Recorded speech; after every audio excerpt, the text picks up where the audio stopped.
Good morning, everyone. Welcome in to Southeastern 14. This is SEC Football Game Day. Go ahead and get your little sip of that coffee this morning. Go ahead and just go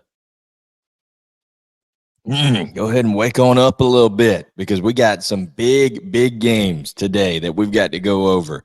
Big games for people and their futures possibly, and then also big games in terms of the race to get to Atlanta. The SEC championship is in front and center. Yes, we are still living in the era of divisions, at least for another couple of months, guys, before everything changes up in 2024. So enjoy it, embrace it, relish it, because it's not going to be the same much longer. Guys, as always, we love to partner with you and your businesses and your companies. So if you want to do that and be an MVP of Southeastern 14, hit up caroline.smith at southeastern14.com to find out more about that. In the description, you can get 15% off on Chomps, guys. And of course, as the part of the Believe Network, we are presented by Bet Online. Guys, the last of the major sports for this year, the NBA has tipped off, and you could get all of your action, all of your news, all your trends, everything you need about the NBA and all other sports, whether you're wanting to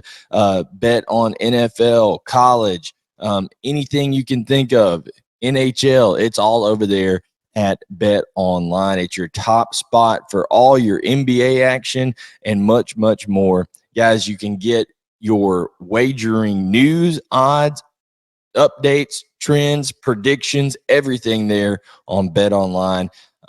It's all at your fingertips, whether you want to go on the desktop version. There's mobile access for every sport at any time. So head to Bet Online today and get in on the action, guys. Don't forget, if you use the promo code BELIEVE, that's BLEAV, you get a 50% welcome bonus on your first deposit, guys. So they're taking you halfway to a profit right there already. Bet Online, where the game starts. And where we're going to start is the game that is going to be at 3:30 on CBS, guys. It is a matchup that we have really been looking forward to here. Missouri and Georgia. This line goes anywhere between 15, 16 and a half. You can find it on different books at different rates right there, different point spreads. But when you're looking at it, these are two dynamic offenses, two experienced teams. The Missouri defense came into this year. Many people thought it was going to be the strength of this team when you're talking about Missouri, because they had 10 returning starters, had so many seniors coming back, and it's really had some ups and downs a little bit, allowed a lot of explosive plays, things of that nature. When it comes down to it, maybe hasn't played as well as they thought. Let's look at the matchups here between these two teams.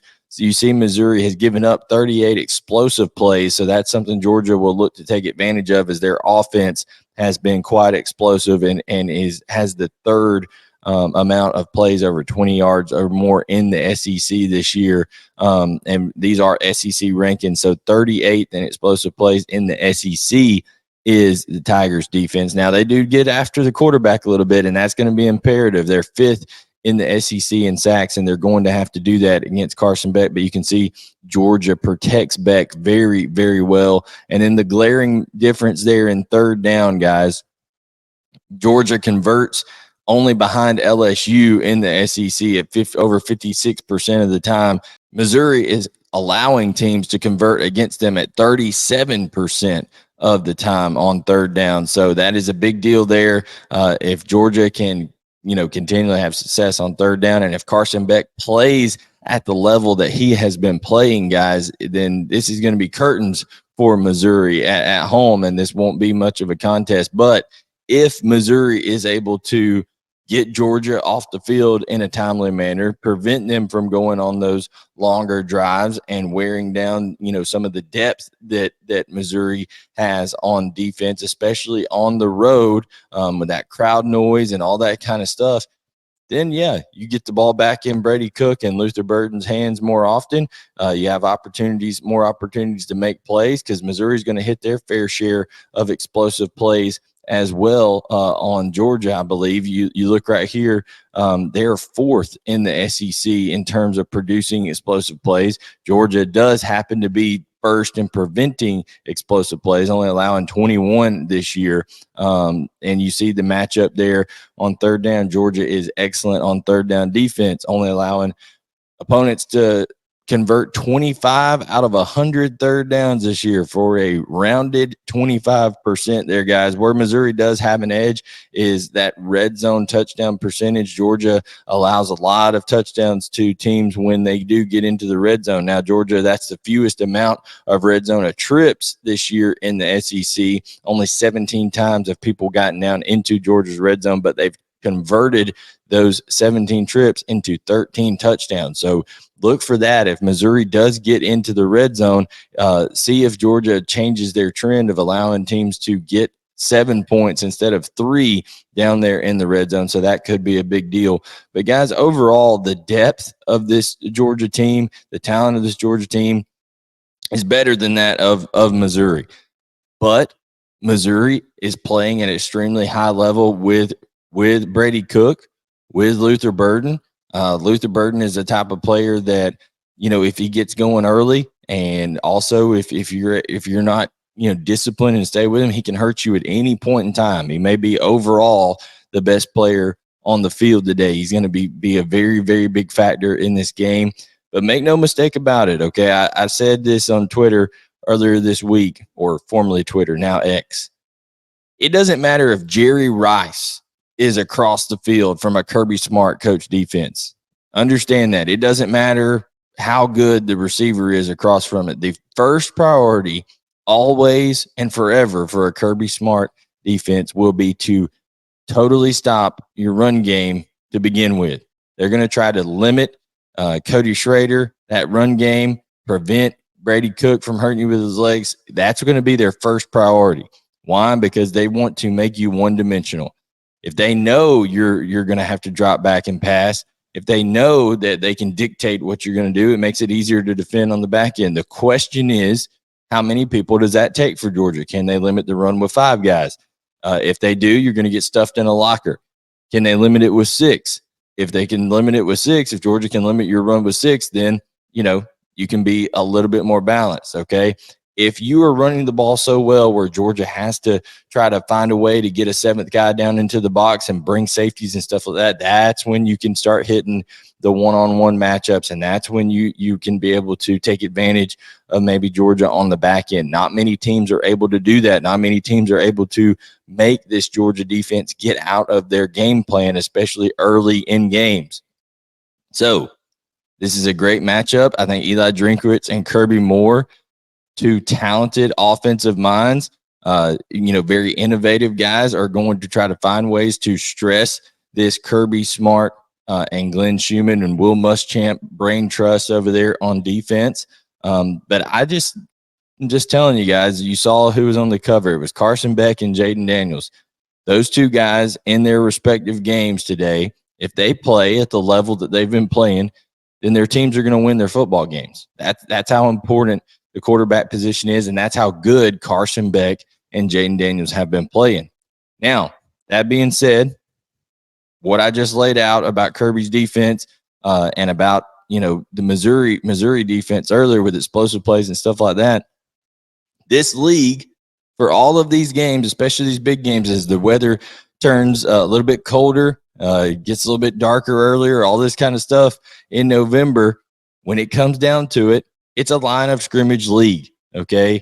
And my question is Missouri going to be able to, on key third downs, protect Brady Cook well enough? They've done a good job so far this year. They haven't seen guys like Damon Wilson, Jordan Hall, Jalen Walker, Xavier Sorey, Jamon Dumas-Johnson looping around on different blitzes and the line doing different stunts and things like that.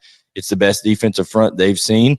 I think this is also, you could turn around and say, for Georgia's offense, this is the most physical, most athletic defense that they will have seen. So there's going to be 2 ways here, but I think it being at home is a big advantage for Georgia. There's going to be a lot of energy. It's homecoming, all that kind of stuff. But this is going to be an excellent contest. obviously, I think what Vegas sees here with the point spread is they see the amount of depth that Georgia has, and I think it comes at you in waves. And I think ultimately those numbers on third down and how Georgia is able to just be kind of a boa constrictor on defense, just cut down the space, and before you know it, you can't move anywhere, and they've just got you pinned down, and it's over. So the question is, will Missouri be able to thwart Georgia's plan of stopping the run early? Can they get Cody Schrader going early? Because if they're able to have some balance offensively and they're able to extend some drives and keep Carson Beck and that Georgia offense off the field, that'll be a big, big deal in this game if they're able to shorten it. That's one thing you have to do if you are going to beat Georgia on the road. Georgia has won their last 20 home games, and they've won 39 of 40 of their last 40 in Sanford Stadium. So we'll see. We'll see how things go in Athens today, but excited for a big matchup. Again, if Carson Beck continues to play the way that he is, and with the anticipation and the knowledge of this offense that Mike Bobo has put out there, and he trusts his receivers and McConkey and Lovett and all of these guys, all these weapons that he has, Oscar Delp now emerging and things like that with Brock Bowers out. If he trusts all these guys, then he's playing at a level that will find him in New York City before the season is over with as a Heisman Trophy finalist. We'll see if that continues today in Athens. The next big game that I want to talk about is LSU at Alabama. Now, this spread, I think, has gone down to 3 since we made our graphic earlier in the week. It started here at 4.5. You'll see this is part of that CBS doubleheader. It's going to be at 7:45 Eastern, 6:45 Central. Here's my thing. If you are LSU, we know what you can do offensively. We know Jaden Daniels is going to get his at different points in times. Can he value the football, make sure that just no careless mistakes, things like that? Of course, Alabama has a tremendous pass rush. They're able to get after you. They have 28 sacks this year. Dallas Turner, Chris Braswell, all of these guys over there on the defensive side of the ball. I think Deontay Lawson and Tresman Marshall and all of these guys are playing well at that second level. Also, Jihad Campbell. There's lots of talent, and then we know what the secondary can do. So I'm excited to see the explosiveness, the surgical, tactical way that LSU just goes about carving up defenses versus a Nick Saban coach defense, and how well Caleb Downs and Kool-Aid McKinstry and Terrion Arnold and all those guys on the back end for Alabama have played, plus that dynamic front seven. It is truly an elite offense versus, I wouldn't categorize an elite defense right now, but a very, very, very good Alabama defense by Alabama standards of the past here. And when you're talking about this matchup, guys, I think it really comes down to the other side of the ball for both of these teams. How does Harold Perkins and that LSU defense play against Jalen Milroe and that Alabama offense? Listen, LSU is going to be playing without Mekhi Wingo. He's out of this game. That's a big deal. He's a talented defensive tackle. They've lost him for a good amount of time, maybe the rest of the year.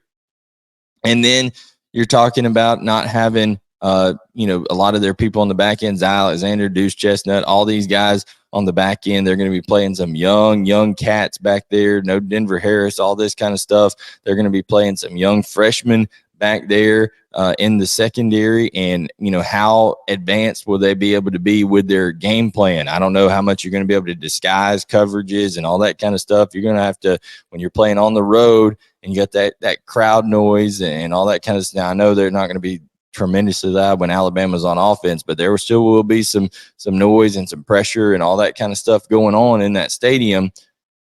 When you got all those Crimson fans staring at you and you're back there as a young cat in the secondary, how do you react to certain things? That's going to be interesting right there. I think to help out that young back end, what you're going to have to do is, if you are LSU, and you're Brian Kelly, you need to treat Harold Perkins the same way that Rube Baker treated Ricky the Wild Thing Vaughn on Major League 2.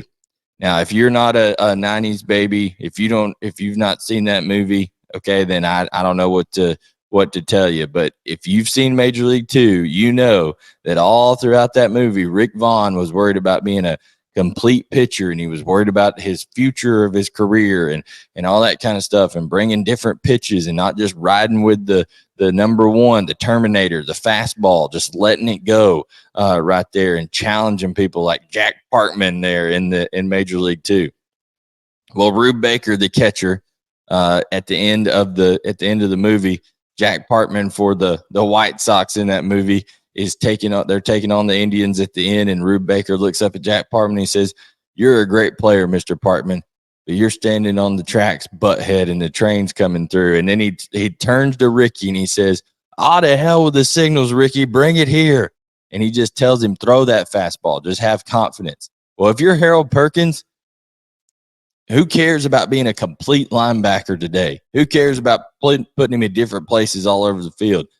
Line him up across from Caden Proctor and see if Caden Proctor, who has been whipped like patent leather for a dance all year, can stop who, in my opinion, is one of the best pass rushers in all college football. Let's see it. Let's see if he can just go out there and just let him do what he does and try to terrorize Jalen Milroe.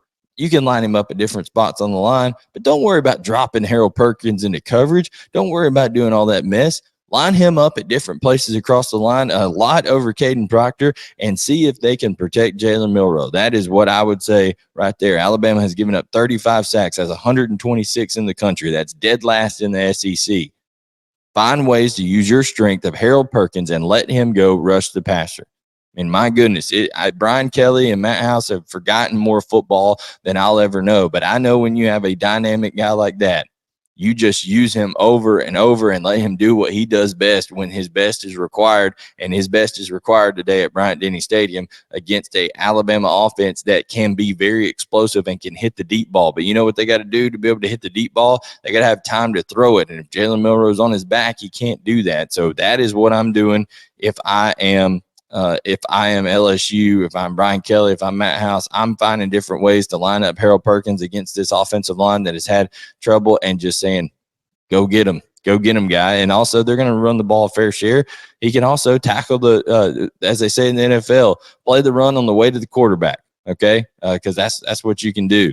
Now, the question is, guys, you got Jalen Milroe averaging something like 1.8 yards per carry. He's been sacked a lot this year. He hasn't had his legs involved in the game tremendously. We thought, hey, he's going to be this dynamic runner, and he's going to look like, Mike Vick 2.0 running around out there, making people run into each other and things like that. Occasionally you'll see him tuck it and have the explosive run. But I think that's going to have to be part of the game plan here against LSU. Just kind of get them on their heels a little bit. Tommy Rees wants to establish that bully ball mentality. They certainly did so in the second half against Tennessee at Alabama last week. So we'll see how the Crimson, or 2 weeks ago, coming off a bye, how the Crimson Tide does in terms of running the football. It's really kind of been Jace McClellan or nothing. I think it would be good for Alabama to get Jalen Milroe more involved and keep LSU's defense guessing a little bit. Guys, you see LSU, Brian Kelly says their defense is night and day different than what it was. Right now, it's night and day different than from what it was against Ole Miss. We'll see, but it better be, because look at some of these numbers right here. Defensively for LSU, look at the SEC rankings. They're 12th out of 14 in points per game, 13th in sacks. So, and part of that is because you hadn't just let Harold Perkins go do his thing, just go rush the passer. They're 12th in the SEC in third downs allowed. Not great. They're anytime you're allowing teams to convert over 40% of third downs, that's rough stuff right there. They're 13th in red zone touchdown percentage. You get inside their red zone, you're coming away with 7 points more than likely. They've allowed 39 explosive plays. That's just barely worse than what Missouri was doing and allowing explosive plays. And Alabama has had kind of more pedestrian type numbers on offense, just kind of average at different points in times. But Jalen Milroe has turned into a guy that can really hit the deep ball. That's the strength of his game. And he also is able to just go out there and seems to make big plays when they need to be made. So, listen, if Jaden Daniels plays at Jaden Daniels' peak performance level and they're out there, clicking on all cylinders with Malik Neighbors and Brian Thomas and Kyron Lacey and Mason Taylor and Logan Diggs is running the ball at a decent rate, then I don't know if Alabama can score enough points in this game to keep up. I really don't. Even with LSU's defense being bad, sometimes you just got to get one stop here or there if that's the type of game it turns into. But if Alabama controls and dictates the game the way they want to, then they're going to be physical. They're going to keep that clock running because they're going to be running the football. And then as LSU tries to get more hats into the box and things like that, they're going to leave some of those young defensive backs on the island, and you're going to hit Burton and Bond down the field, and you're going to create big plays. I think that is more the style of the game that we see, and that ultimately the best defense for Alabama can be limiting the offensive opportunities that LSU gets. I think you'll see Jaden Daniels on the sideline a lot because I think Alabama will be methodical in how they go about things offensively. Now, that is unless this LSU defense just reverts to being, hot dog water bad and just lets them run through them like a hot knife through butter type deal, and Alabama's just can't help but score points, then that's a different deal. But I think Alabama being at home, that crowd, Bryant Denny, Jalen Milroe playing well when he needs to, I think you're going to see Alabama win this football game. But I'm excited to see this matchup. Now, the two early games today, you got Texas A&M at Ole Miss and also Arkansas going to Ben Hill Griffin Stadium down there, the Swamp in Florida. But we're going to talk about the Jimbo Fisher-led Texas A&M team heading to Ole Miss, -3, -3.5, depending on where you're looking, over under 53. This is a 12 noon Eastern, 11 Central kickoff there. Pressure-packed game for both teams. Listen, Lane Kiffin has done his fair share of trolling this week of Texas A&M and of Jimbo Fisher. There's no love lost there between these two. They're like, hey, A&M's the best 5-3, the most talented 5-3 team in the country. So Lane knows what he's doing when he says stuff like that, trying to get the little digs in. But that's why you love Lane, right? I mean, he's out there just talking and doesn't care. He's very self-aware of who he is and where he's at. So you got to continue to bring attention to, we're proud of what we've done with 3 straight top 10s, especially as a team that's not talented as the team we're going to be playing this weekend, all that kind of stuff, right? Hey, it's all in good fun if you can go out there and back it up. Now, Jimbo Fisher needs this game to go well, I would say. I don't know if they necessarily need to win it, but they don't need to get embarrassed. That's for sure. You got to go out there and get some good, fundamentally sound play out of Max Johnson. He can't be throwing the ball off his back foot, just throwing it up for grabs, holding on to it too long. You got to hope that Max Johnson is able to anticipate a little bit better and process a little bit faster, because sometimes he holds on to that ball a little bit too long. And this Texas A&M offensive line has not been the greatest in the world in terms of, protections, just basic slide protections and things like that. There's been miscues. There's been communication problems, all this kind of stuff. They've got to be able to get the run game going a little bit. Reuben Owens emerged a little bit last week with Le'Veon Moss out. Le'Veon Moss is going to be back in this game, so they're going to have him, Amari Daniels, all these guys ready to run the football. Got to continue to get the ball to Evan Stewart and Aniyah Smith. They finally got a combined 12 or 13 touches in the game last week versus South Carolina. Still, that's not enough. I think Aniyah Smith should have close to that by himself in the game. I mean, he should touch the ball double-digit times every single game. That's how dynamic of a player he is. And Bobby Petrino, Jimbo Fisher, Max Johnson, maybe on what he's deciding to do with the ball, have underutilized both Evan Stewart and Aniyah Smith. They have to be priorities number 1A and 1B in this game plan. Find ways to get on the ball. Is it fly sweeps? Is it lining them up in the backfield, handing it to Aniyah Smith? The dude had almost 50 carries in the 2020 or 2021 season for Texas A&M. He's done it before. You got to find ways to let him run the football, to let him have the ball in his hands and attack a Ole Miss defense that, yes, they get a lot of pressure on the quarterback. They've got 30 sacks this year, but they've also been susceptible to giving up big plays, and you have to find ways to take advantage of those if you're Texas A&M.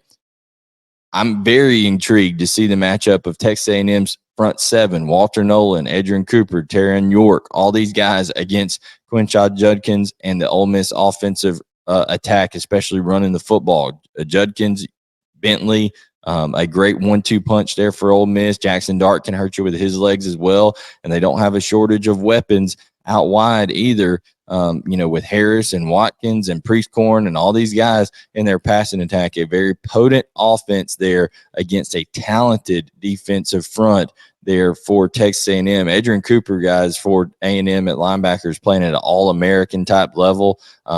Very, very excited to see that part of the matchup.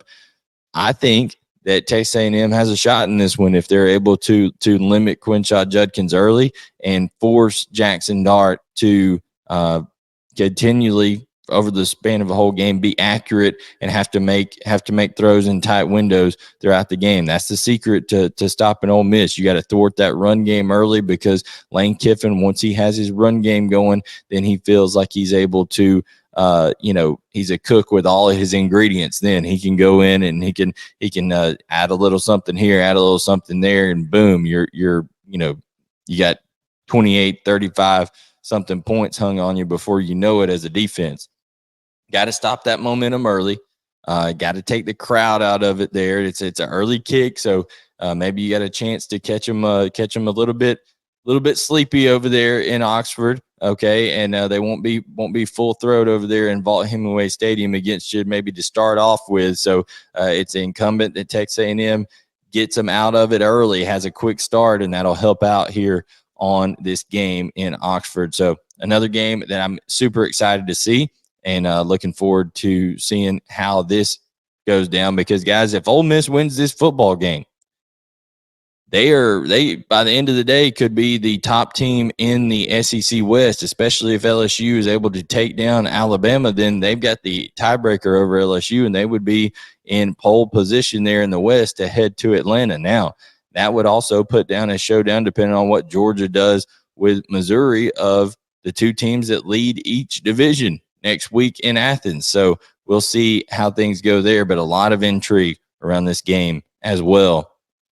And then the last conference game that we've got head-to-head, guys, here is Arkansas, a minus. This has dropped all the way down to like -4, -3.5. It was -6, you see there, to start the week, but now it is minus somewhere 3.5, with Arkansas going to the Swamp. Shamar James is out. I think that line took a little bit of a hit when the starting linebacker and one of the leaders of that defense went out for Florida. Will not play the rest of the season. That's a big deal. You got Kenny Guyton, who's taken over the play calling for Dan Enos, who got fired on the bye week, at the start of the bye weekend. Sam Pittman has to find a way to help out that offensive line. He's talked about moving the pocket, so you got to be able to find ways to get the run game going a little bit. I don't care if that's KJ Jefferson himself helping out with the run game, getting an extra hat with not only the lineman, but a running back as the lead blocker, things like that. But you got to find ways, whether it's rollouts, whether like half sprint pass right there, sprint protection, whether it is naked bootlegs, whether it's quick screens on the perimeter. Find ways to help out that offensive line. Listen, Florida is not great at producing sacks. They're actually last in the SEC with only 11 sacks on the year. So you should be able to find ways to keep KJ Jefferson clean in this game, as Florida is not great at producing pressure. Okay. Especially now you got Shamar James out. You got different linebackers in there communicating things. It should be a deal where even on the road with the crowd noise at Ben Hill Griffin in the Swamp, you should be able to find ways to keep KJ Jefferson clean. Now, on the other side of the ball, Arkansas has been very aggressive under Travis Williams on defense. All right.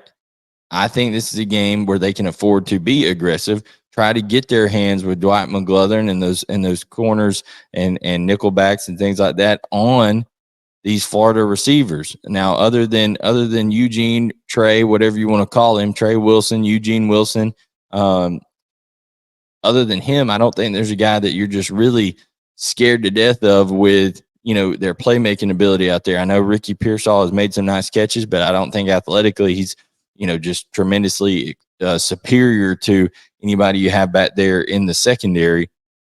So I think Arkansas can afford to get a little aggressive in this one.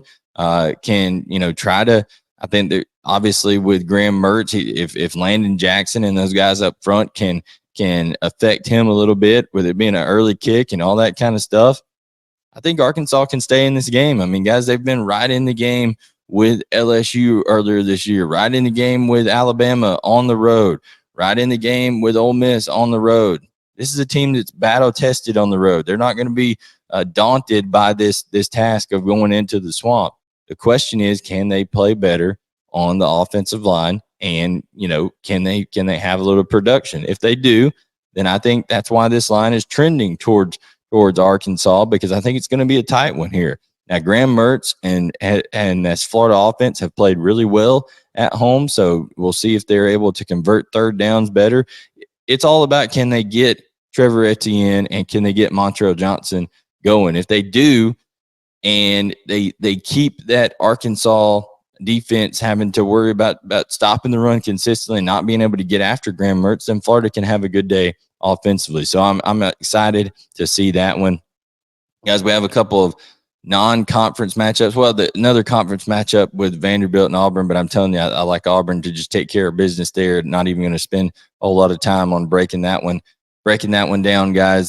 South Carolina is hosting Rich Rodriguez and Jacksonville State. It's the battle of the Gamecocks over there in Columbia. Boy, does Shane Beamer need to just make sure they take care of business in that one. Do you realize that Georgia is favored by the same point spread over Missouri that South Carolina is favored over Jacksonville State? Yeah, 15 and a half, 16, depending on where you see it. Rich Rod's got a good team, and he's got a team that can go in there and cause trouble if South Carolina doesn't come to play early. I think one thing you got to give credit to South Carolina is they've been playing really hard defensively, particularly on the defensive front.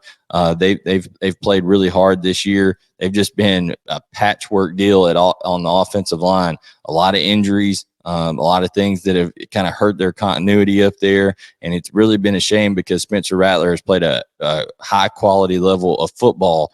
So what is that going to look like today for South Carolina? So many guys injured. Is Xavier Leggett going to be able to play his full complement of snaps? He's been banged up at different times. I think Mario Anderson's got to get established early for South Carolina. They got to be able to run the football and run it effectively. And guys, the only other game on the schedule is Tennessee and UConn. Tennessee just needs to enjoy it and go ahead and thump UConn today, and then they'll get ready as they get into the final little run here of their SEC schedule. After that, guys, it's tough for these next two games. After this one, they got at Missouri, which is not easy ever going to Como, but particularly not this year. And then you got Georgia at home. So a tough stretch before they play Vanderbilt to end the season. So, guys, that has been SEC Game Day. If you like this content, then make sure to like the channel. Or like this video. Also, subscribe. It's absolutely free. And then also turn on notifications so you know when we go live. We will have a live reaction tonight to all the games. So that'll be fun to get on here and always share our thoughts with the community and things like that. Guys, excited to see this full slate of games. It's going to be jam-packed with chaos as we get in here in November. Who knows what's going to happen? Always crazy stuff happens when it comes to November football. But, guys, we appreciate you being right here with us on your home for daily SEC sports coverage. Like I said, if you like this content, guys, we've got stuff coming out every morning, Monday through Friday, my SEC morning report, and then also Chris Lee, former Vanderbilt tight end Gavin Schoenwald, have a daily show in the middle of the day, 12 Eastern, 11 Central every day. Blake Level is going to be doing basketball content. So there's so much to cover here on the SEC Sports.